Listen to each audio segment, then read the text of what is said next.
से पूछा, ओ लड़की, क्या तुम अभी भी सूत काट रही हो?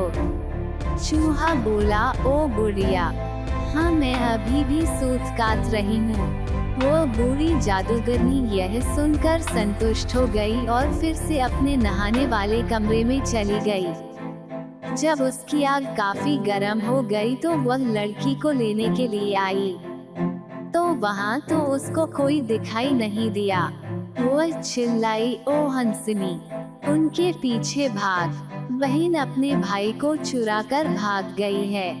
उधर वह लड़की अपने भाई को अपनी बाहों में लिए हुए भागते भागते दूध की नदी तक आ गई।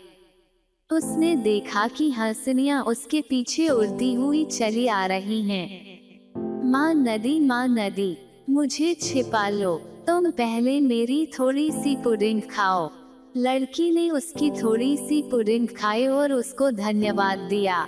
नदी ने उसको अपनी पुडिंग के किनारों में छिपा लिया। हंसनियों ने उसको वहां देखा नहीं और वे वहां से उड़ती हुई चली गईं। लड़की ने अपने भाई को फिर से अपनी बाहों में उठाया और फिर से वहां से भाग ली, पर वे हंसनियां वापस आ गईं और उसी की दिशा में उड़ने लगीं।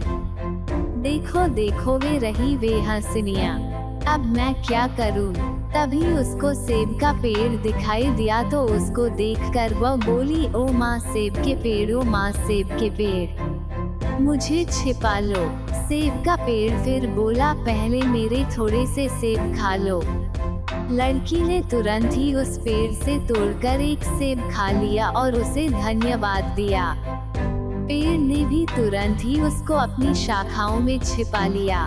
हंसनियों ने उनको वहां नहीं देखा, सो वे वहां से आगे उड़ गईं। लड़की ने फिर अपने भाई को अपनी बाहों में उठाया और फिर भागना शुरू कर दिया। वो तब तक भागती रही जब तक वो बिल्कुल थक नहीं गई, पर हंसनियों ने उसका फिर से देख लिया तो वे फिर से लौट आईं।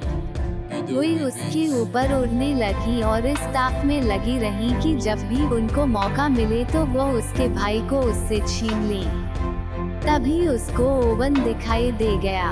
वो बोली, माँ ओवन, मुझे कहीं छिपा लो। ओवन बोला, पहले तुम मेरा राई का बन खाओ। लड़की ने तुरंत ही उसमें से निकालकर एक बन खा लिया और ओवन को धन्यवाद देकर अपने भाई को लेकर ओवन के अंदर बैठ गई। हंसनियाँ वहां उड़ती रहीं और उनको पुकारती रहीं, पर कोई जवाब न मिलने पर फिर नाउम्मीद होकर वहां से बाबा यागा के पास चली गईं। उनके जाने के बाद लड़की ने ओवन को एक बार फिर से धन्यवाद दिया और अपने भाई को लेकर अपने घर की तरफ भाग ली। जैसे ही वह घर पहुंची, उसके कुछ देर बाद ही उसके माता पिता काम से वापस आ गए और उसकी यह लापरवाही दोनों में से किसी को पता नहीं चली।